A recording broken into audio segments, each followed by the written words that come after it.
right, so for part 2 of the hundreds, I talk a little bit about bhastrika breath and kapalbhati breath, which is part of yoga. It means bellows breath, bhastrika, or kapalbhati, skull shining breath.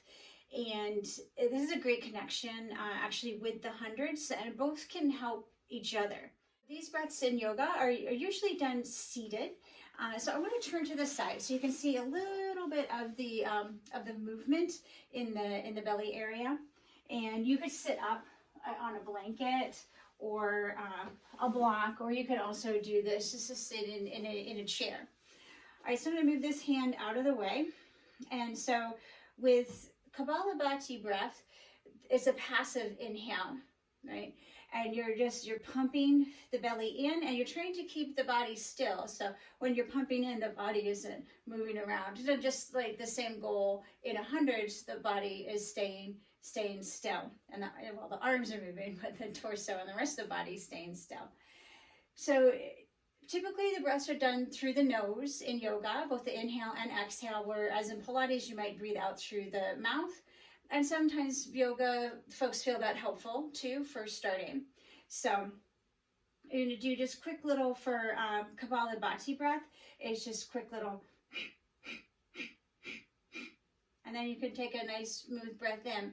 So I like to follow the count of the Pilates breath, which should be 5 puffs in, and then just a nice smooth inhale for 5 counts.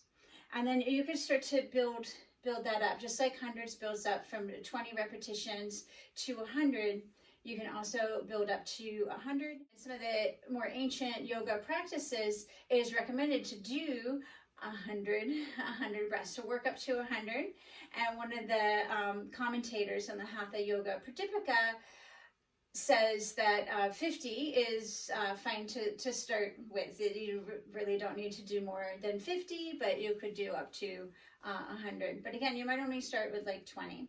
So again, as for kapalbhati, it's quick little, right? Passive inhales happening while you do it, and then you can take an intentional inhale, right? And then with bellows breath, the belly goes out and then pumps back in. So it's a sniff out and a puff in.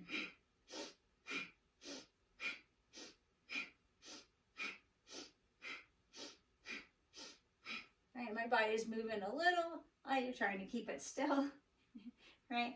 And then there's agnisara, which you might do actually while holding the breath. So you're making the same pumping, but you might be holding the breath.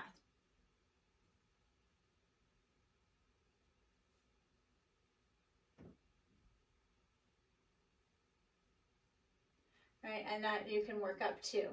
These things help to increase your energy and balance your energies.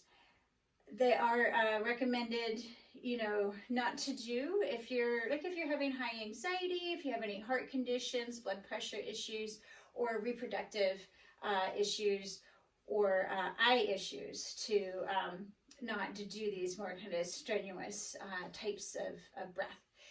So let me know if you have any questions, and we'll continue to kind of explore some of the connections between yoga and Pilates, which is really one of my favorite things. I very much enjoy looking at how they relate to each other, how they can help each other, and really can enhance both practices when you do both together.